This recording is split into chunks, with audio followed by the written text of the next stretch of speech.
একটা সময় অস্ট্রেলিয়ার পেসারদের নাম শুনলেই হাঁটু কাঁপাকাঁপি দশা হয়ে যেত বাংলাদেশিদের।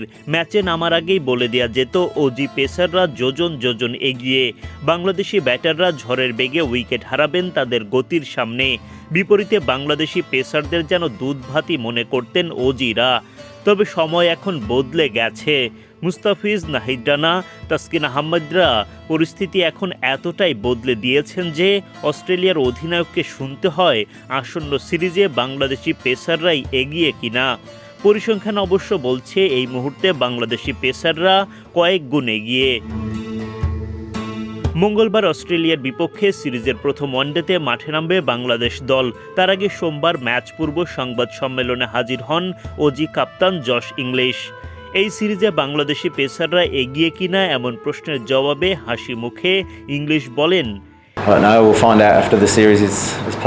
এই সিরিজের পর বোঝা যাবে। অবশ্যই আমাদের দলে বড় অনেক নাম নেই, তবে যারা দলে আছে তারাও অনেক দিন ধরে খেলছে। নাথান এলিস অনেক দিন ধরে ভালো করে আসছে, বেন ডারউইশও। তাদের এই পর্যায়ের ক্রিকেট খেলার অভিজ্ঞতা আছে, তারা অনেক এক্সাইটিং এবং এই সিরিজে কি করতে পারে তা দেখতে আমি মুখিয়ে আছি।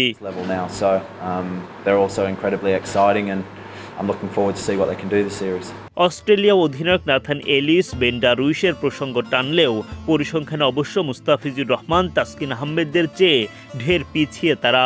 অভিজ্ঞতার বিচারে বাংলাদেশি এগিয়ে। নাথান এলিস 20 ওয়ানডের ক্যারিয়ারে শিকার করেছেন 25টি উইকেট। মাত্র 6 ওয়ানডে খেলা ডারউইশের ঝুলিতে কেবল 11 উইকেট, যেখানে এক মুস্তাফিজি 120টি ওয়ানডে খেলে শিকার করেছেন 187টি উইকেট। 88 ওয়ানডে খেলা তাসকিনের শিকার 126 উইকেট। এদিকে সাম্প্রতিক সময়ে টাইগার পেস লাইনআপের আলোচিত মুখ নাহিদ রানা।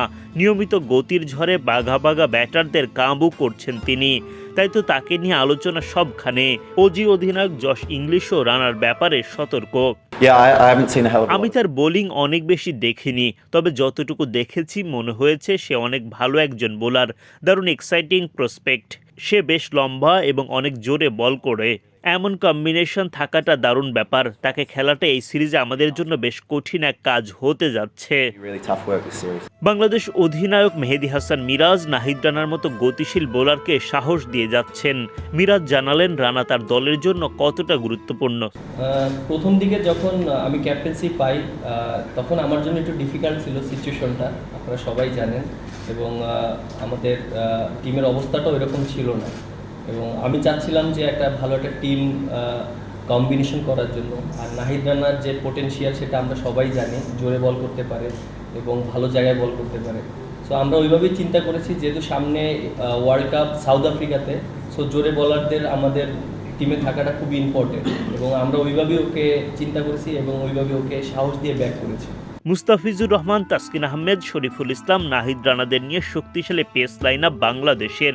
দিনের পর দিন তারা সেটা প্রমাণ করেছেন 22 গজে। এবার যদি পেস নিয়ে গর্ব করা অজিতদেরও ভরকে দিতে পারেন গতিতে, তবে বাংলাদেশ ক্রিকেটে নয়া ইতিহাসই রচিত হবে।